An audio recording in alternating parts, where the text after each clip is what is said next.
Hello, this is Len Fabia, and we're back with Dr. Peter Hofmann, and I'm interviewing him for his second book, Dentistry Exposed. Hi, Peter. Hi, Len. In our last interview, we talked about the importance of drinking water, and for a lot of people, you always hear, drink 8 glasses of water a day, and that always turned me off because it's too much water for me, my size. And that's one thing that a lot of doctors and books do. They try to program everything based on the average person. And it doesn't We're work. all different. We're always different. And that's one of the important points in the book, is to try to tell patients that they are unique and they need unique treatment. Exactly.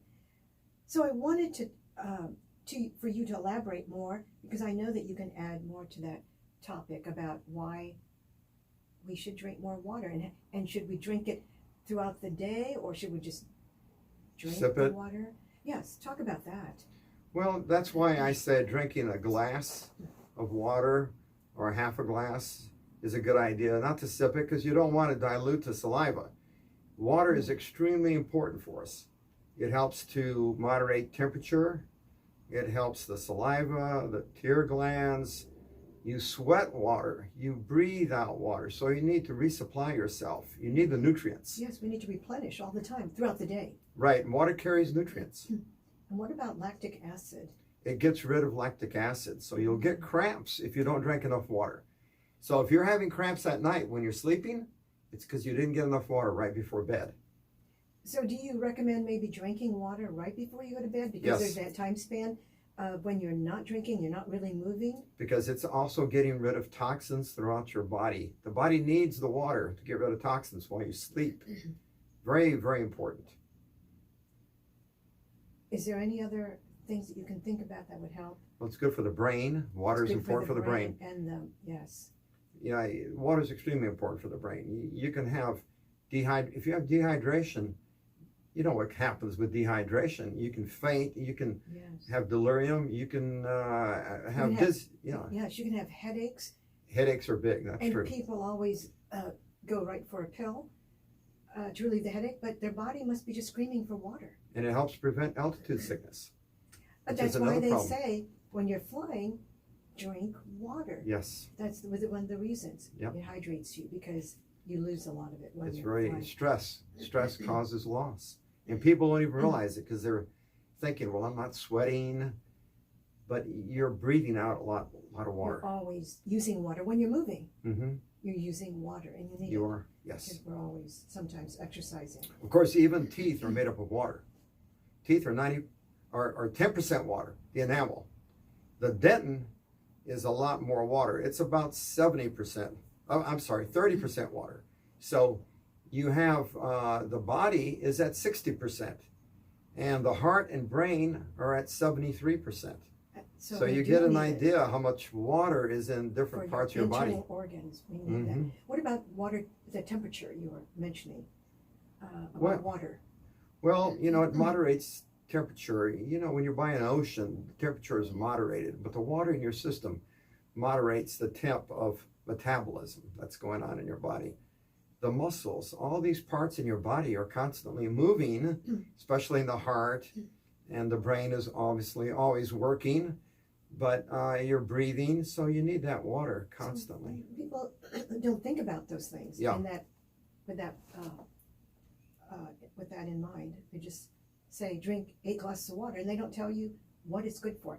People need to know why. Yeah, they do, and that's the reason for the book, Exposing Dentistry. Yes. Exposing myths, helping you understand things that you normally would not understand.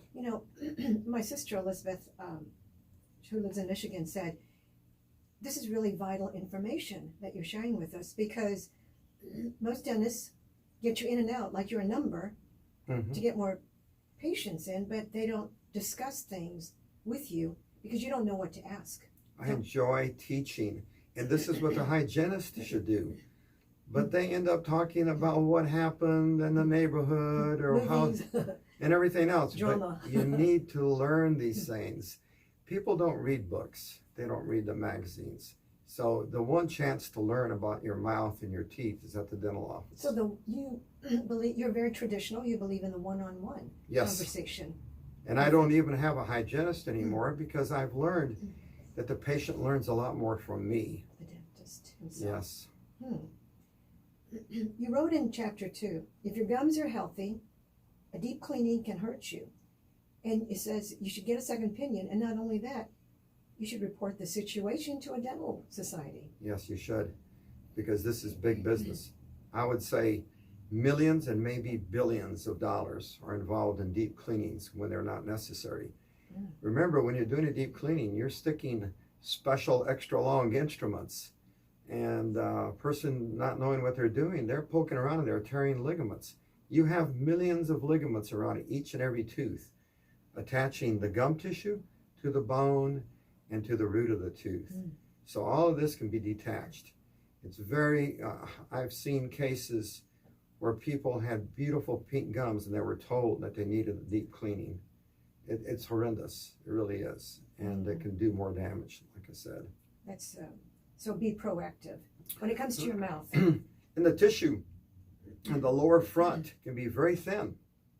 All it takes is one mismovement of that blade when they're cleaning teeth, and you can tear the vital little ligaments that are right at the border, and that detaches the one attachment that separates what we call attached gingiva from detached gingiva.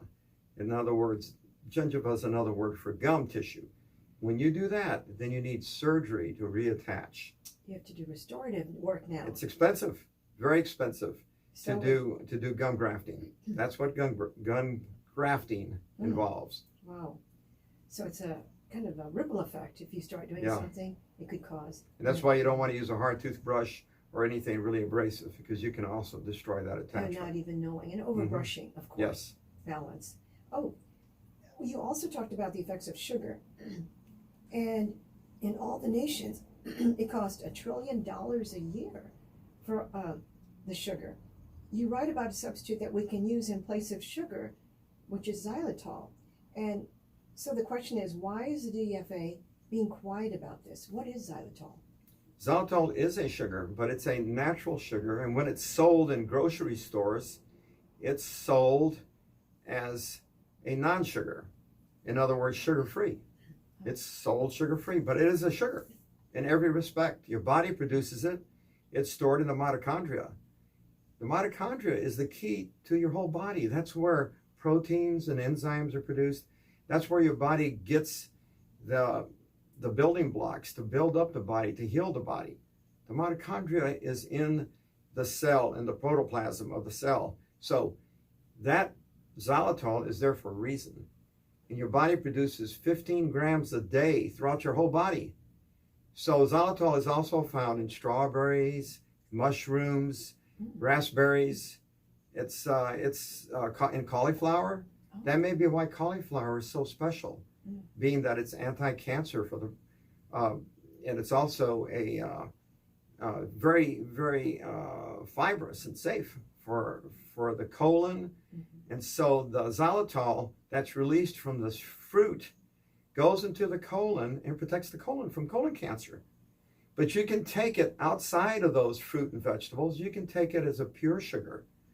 And also it will help prevent colon cancer.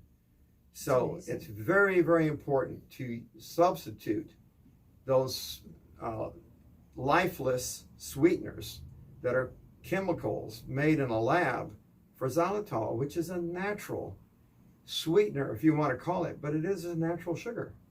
That's interesting. It said when one has strep throat, they automatically give you antibiotics and penicillin at the onset, although it does take time for it to work on. I know I have a history of that when I was growing up, and my older son had it too. I didn't have strep throat? Yes, I didn't have my tonsils removed, but my son did have his tonsils removed. Yes. You said there's a better solution for those who have the strep throat. And once you have it, you tend to get it over and over again. Seems like it. I used to get it all the time.